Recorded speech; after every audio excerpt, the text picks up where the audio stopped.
Olá pessoal, sejam todos muito bem-vindos ao nosso canal J Literato. Hoje nós vamos falar um pouquinho sobre este livro aqui do Victor Hugo, Os Trabalhadores do Mar. Vou fazer uma micro resenha para vocês e algumas observações e comentários pontuais.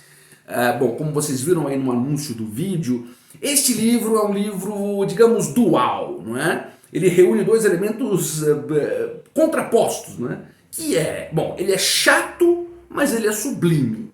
Pois é, uma contradição de termos, chato e sublime. E vocês vão entender o porquê disso aqui ao longo deste vídeo. Gente, antes de entrarmos propriamente dito nessa micro-resenha, nessas análises, é importante fazer uma observação. Veja que o Victor Hugo ele tinha por filosofia o seguinte: o ser humano, ele sempre está em uma relação, portanto, constante, de luta e necessidade com três elementos, quais sejam a natureza, a religião e a sociedade. Portanto, o homem luta e precisa dessas três coisas. Uma relação complexa, uma relação profunda. Então, o Victor Hugo, ele escreve, vejam bem, 3 livros, um para cada uma dessas relações. Então veja bem, no que se refere a esta relação conflituosa e de necessidade com a religião, ele escreve O Corcunda de Notre Dame, um livraço, um clássico indiscutível, né? Ele vai abordar, portanto, aqui esta relação e tendo a religião como este pano de fundo, este elemento de relação do homem. No que se refere à relação do homem com a sociedade, ele vai escrever aquele que talvez seja o seu livro mais importante, a sua magnum opus, que é Os Miseráveis, este calhamaço de 1500 páginas, tá? Um livraço irrepreensível. Se você nunca leu, fica aqui a sugestão. E por fim, aqui, portanto, eu estava dizendo, ele vai apontar essa relação de luta e necessidade do homem com a sociedade em Os Miseráveis. E por fim, em relação à natureza, Victor Hugo escreve em 1866, publica, Os Trabalhadores do Mar. Eu disse que essa é apenas uma observação, faço outra em relação à tradução. Aqui nessa edição da Príncipes, que é uma editora que eu gosto muitíssimo, sobretudo pelos preços super acessíveis, aqui, por esta edição da Príncipes, nós temos aqui a tradução do Machado de Assis, do nosso Machado. Uma tradução brilhante, uma tradução premiadíssima. Agora, tem uma coisa, você vai começar a ler esse livro do Victor Hugo nessa tradução do Machado, em muitos momentos você vai se sentir como se estivesse lendo o próprio Machado de Assis.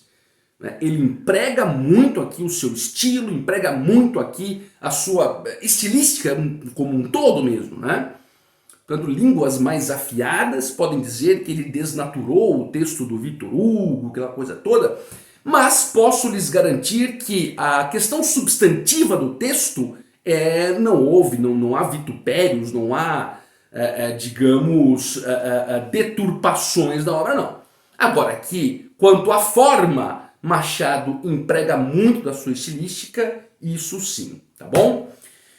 Bom, gente, vamos, portanto, aqui a nossa micro-resenha. Bom, o livro se passa em Guernesey, que é ali um arquipélago na região da Mancha, entre França e Inglaterra, que inclusive o próprio Victor Hugo estava exilado neste arquipélago, nestas ilhas, por questões políticas, de conflitos lá com a questão do Napoleão III. Ele acabou se exilando nesta região ali da Mancha, onde ele escreveu o livro, tá?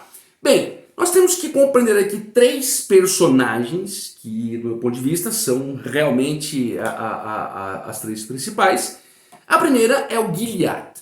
O Gilliatt é um homem, digamos, diferente, dir-se-ia esquisitão, alguns chamam de feiticeiro, vive sempre isolado, é um exímio marinheiro, conhece digamos, as vicissitudes do mar, conhece os elementos da natureza, especificamente do mar. Aqui a questão do mar vai ser muito abordada, E ele não tem contato com pessoas, não tem contato com mulheres, relacionamentos, nada disso. É um homem com uma relação muito próxima com a natureza, né? E sempre muito sozinho, sempre muito reservado, discretíssimo e tal. Nós temos a Déruchette, que é uma menina graciosa, uma menina faceira, uma menina alegre, lindíssima, não é? A descrição dela é de uma menina de uma garrulice, né? De uma faceirice maravilhosa e de uma beleza também muito notável, né? A Déruchette é filha do Mess Lethierry, que é um homem já velho, um grande conhecedor do mar também, né? Um homem de uma nobreza moral muito grande, né? Um homem muito honrado, que todos moram ali em Guernesey. Certa feita, o Gilliatt encontra com a Déruchette e depois ele começa a desenvolver, a nutrir um sentimento muito profundo de amor, um sentimento idílico pela Déruchette. Ele se apaixona por ela. Um negócio que para ele era impensável, né? Um homem daquele jeito, tão talvez até soturno demais, esquisito demais, acaba entregando-se a uma paixão visceral. Ele passa a amar a Déruchette, passa a rondar a casa dela para escutá-la e ouve ali algumas canções, músicas, então ele fica realmente absorto naquele idílio profundo, né? Bom, mas ele não tinha contato nenhum com ela, nunca falou com ela, nunca teve nenhum tipo de relação, de contato mesmo, sabe, nenhuma palavra foi trocada, etc e tal. Bom, o Mess Lethierry, que é o pai da Déruchette, ele até desconfia ali que o Gilliatt está rondando e tal, mas nada faz, as coisas vão seguindo, né, o seu curso normal. E aqui vai entrar uma parte da história fundamental. O Mess Lethierry, ele foi o primeiro homem da região a adotar a modernidade, não é? Ele adquiriu um navio cujo nome é Durande, né, que ele considera como se fosse um filho, esse navio dele. Um navio a vapor, não é? Quer dizer, para aquela época, um navio a vapor era a expressão dos elementos da Revolução Industrial, da modernidade, o que gerou muitos problemas na região, né? Ele foi muitíssimo atacado, estava se entregando à modernidade. Inclusive o capítulo aqui na tradução do Machado chama-se O Navio Diabo, né? Bom, mas enfim, ele assumiu isso, um homem muito positivo, não é? Durante, que era o nome da embarcação, a embarcação a vapor, então ele vivia disso, né? Era o seu ganha-pão, de transportar mercadorias, etc e tal. E, bom, ele já estava muito velho, ele tinha parado de botar a mão na massa, né? Ele não mais navegava durante. Para isso ele contava com Clubin, que era um amigo muito próximo, muito leal, e em quem ele confiava de olhos fechados. Bom, acontece que o senhor Clubin, este amigo leal, pseudo-amigo leal do Mess Lethierry, na verdade era um homem cheio de ignomínia, um homem falso, perverso, mentiroso, pérfido, que na realidade queria, digamos, enganar o Mess Lethierry, né? E para isso ele fez lá uma maracutaia e conseguiu um dinheiro que seria para o Mess Lethierry. Ele foi cobrar uma dívida, isso vocês vão ver no livro, né? Em nome do Mess Lethierry, cobrou essa dívida, pegou o dinheiro e simulou um naufrágio com a Durande, né? Porque daí ele fugiria, entraria lá num navio de piratas, ia para América e tal. Mas para isso ele tinha que sair como herói.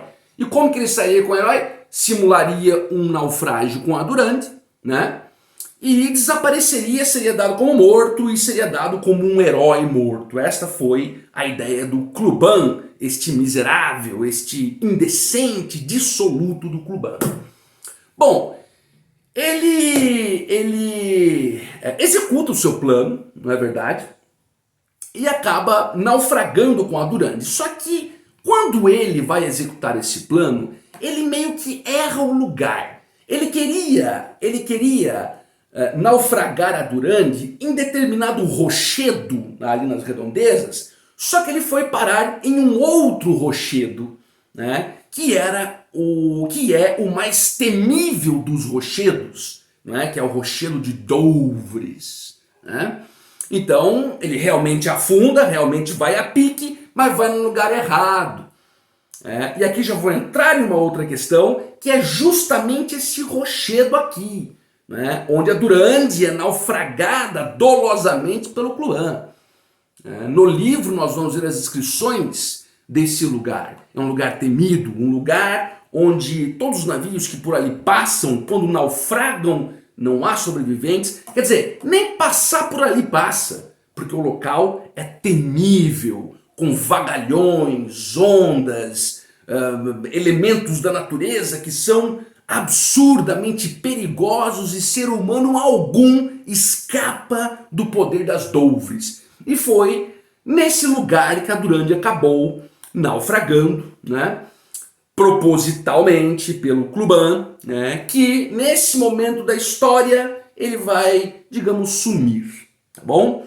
E a Durande fica lá, a Durande não afunda literalmente, ela fica presa no meio de duas pedras, de dois rochedos desse cachopo aí. E, bom, isso destrói emocionalmente o Mestre Lethierry. Quando ele tem a notícia do naufrágio, né, o coitado acreditando realmente que o Cluban morreu heroicamente, isso acaba com ele. E acaba com ele o próprio fato da Durande ter se perdido, né, da Durande ter naufragado. A Durande, como eu disse agora há pouco, era como um filho para ele, não é verdade? Era como uma pessoa da família, ele tinha um amor inefável pela Durande, por aquele barco, né?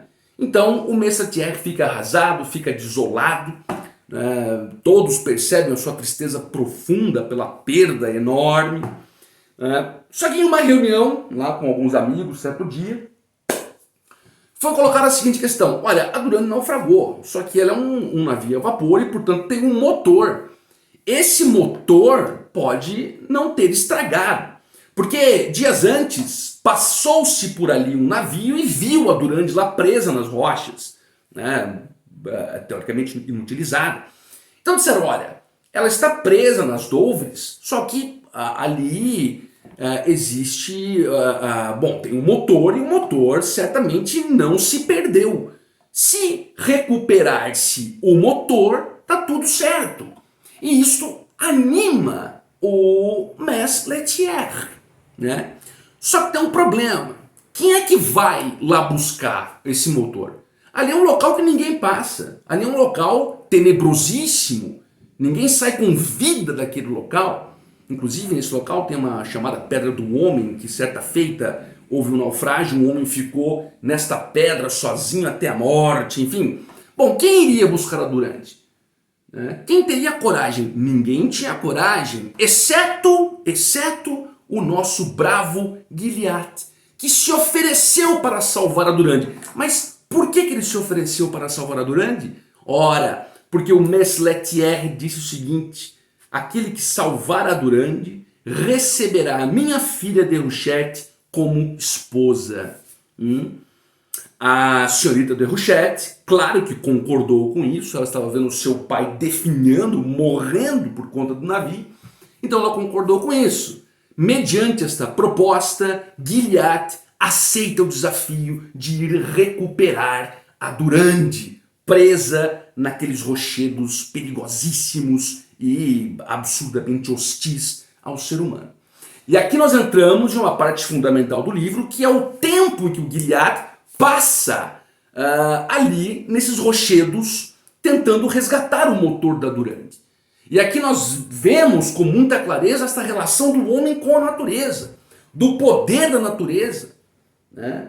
De como a natureza pode subjugar o homem, de como o homem pode ser insignificante perante as forças da natureza e que tecnologia alguma pode suplantar. Então são capítulos, né, que vão se passando neste período do Gilliatt ali naquela luta, quase morrendo, num local totalmente inóspito, um local totalmente hostil, tentando salvar, resgatar ali o motor da Durande para conseguir a sua amada Déruchette. Então ele passa dias ali, enfrenta situações terríveis, enfrenta situações que talvez só ele, Gilliatt, bravo herói, poderia superar. E como superou, né? Veja que esta parte do livro que eu estou dizendo para vocês, ela é profundíssima, ela é maravilhosa, ela é sublime. Já vou chegar na questão do chato do sublime, tá bom? Bom, depois de muito esforço, ele consegue resgatar este motor e volta para a terra firme, né? Para ter a sua amada, né? Para casar-se com a mulher que ele ama, a mulher que ele está apaixonado. Acontece que a Déruchette, ela havia entabulado conversas com um clérigo da igreja protestante, por isso que ele podia casar. E eles se apaixonaram, a Déruchette e esse clérigo se apaixonaram. Ela amava o clérigo, ele, Gilliatt, amava a Déruchette e o clérigo também amava a Déruchette. Então Gilliatt, quando chega, né, todo destruído, não é, pelo tempo que ele ficou submetido aos poderes da natureza, ele descobre isso. Então ele se entristece muito, então ele se acabrunha muito perante a situação e exerce um papel muito típico do romantismo mesmo, né? Exerce aquele papel do herói romântico. Ele abjura de seu amor por Déruchette em nome da felicidade da própria Déruchette. Ele diz, não, case-se com quem você ama.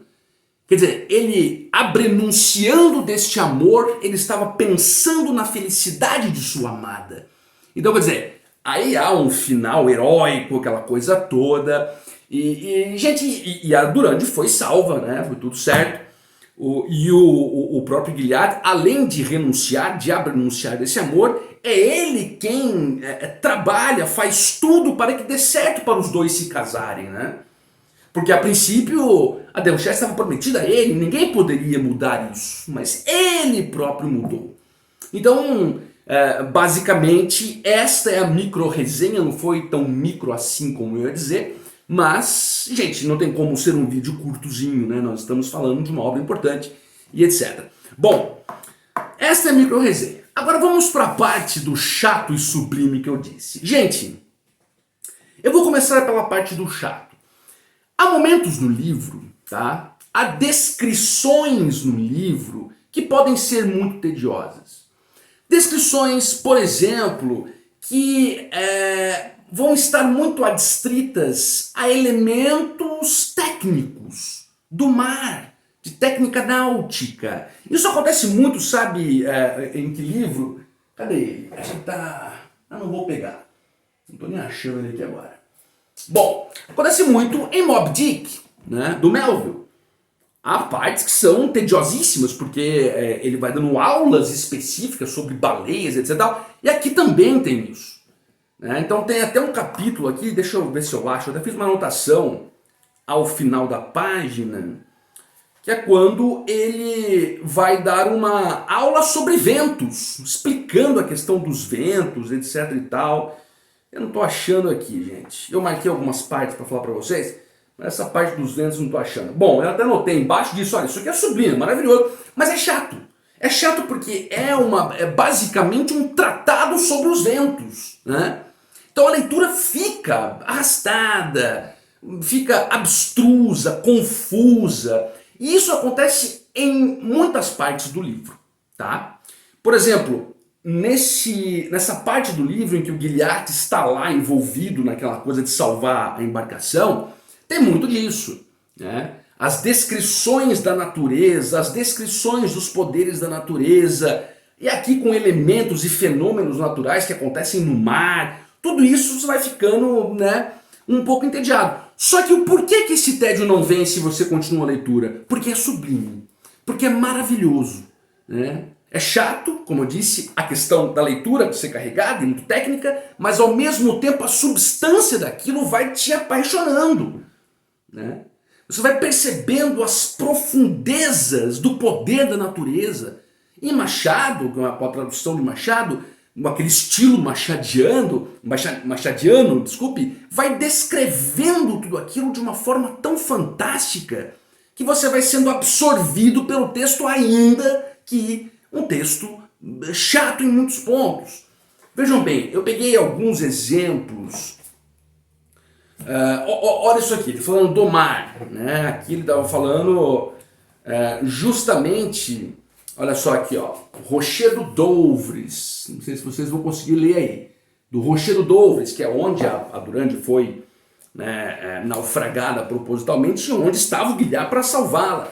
Veja que parágrafo incrível, olha só. São singulares as solidões da água. É o tumulto e o silêncio. O que aí se faz já nada tem com gênero humano e a utilidade desconhecida.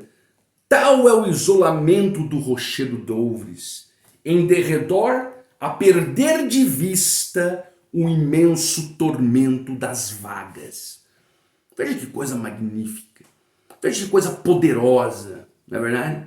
Então veja que isto é sublime, e isto vai encantando o leitor. Veja mais aqui, ver o interior do mar é ver a imaginação do ignoto, do desconhecido. Pense, reflita um pouquinho nessa frase. Ver o interior do mar é ver a imaginação do desconhecido, do ignoto. Veja que coisa. E aqui estou pegando excertos, fragmentos, isso tudo colocado nesse contexto é realmente uma coisa poderosíssima, né? É por isso que digo a vocês que é um livro chato, né, do ponto de vista que eu disse, entretanto, conquanto sublime, né? Gente, não sei se... Deixa eu ver se tem mais alguma coisa para falar aqui a respeito. Eu tenho outras marcações aqui. Bom, deixa eu ler mais um excerto para vocês aqui, ó. Tem uma hora também no livro que o Guilherme, nosso bravo herói, enfrenta um polvo gigante. Então ali vai ter mais um tratado sobre o polvo, o que o polvo pode fazer com o ser humano, etc e tal. E já estou terminando, vamos só ver essa última parte aqui, olha só. Fora da água eram flores, dentro da água eram safiros. Ele está descrevendo aqui uma espécie de uma gruta ali. De modo que a onda, subindo e inundando o esvazamento da grota, revestia essas plantas e cobria o rochedo de carbúnculos. Continua, estou terminando. A cada enchimento da vaga túmida, como um pulmão, essas flores banhadas resplandeciam. A cada abaixamento apagavam-se. Melancólica semelhança com o destino. Olha agora, era a aspiração que é a vida, era a expiração que é a morte. Gente, realmente maravilhoso, poderosíssimo, fascinante, inebriante. Isso aqui é uma inebriação literária, uma coisa maravilhosa, fortíssima. Gente, bom, chegamos ao final do vídeo, eu espero que vocês tenham gostado, né? Espero que vocês leiam este livro, né? É um livro fundamental, chato, mas sublime. E ainda que fosse só chato, há obras que são só chatas, mas são fundamentais também, porque compõem um cânone, não é? Compõem um cânone literário, e isto é fundamental. Espero que vocês tenham gostado, peço que curtam o vídeo, que compartilhem, que acionem a sinetinha das notificações, comentem, digam aí para mim se vocês já leram esse livro, se conhecem a obra, etc. E até uma próxima. Muito obrigado.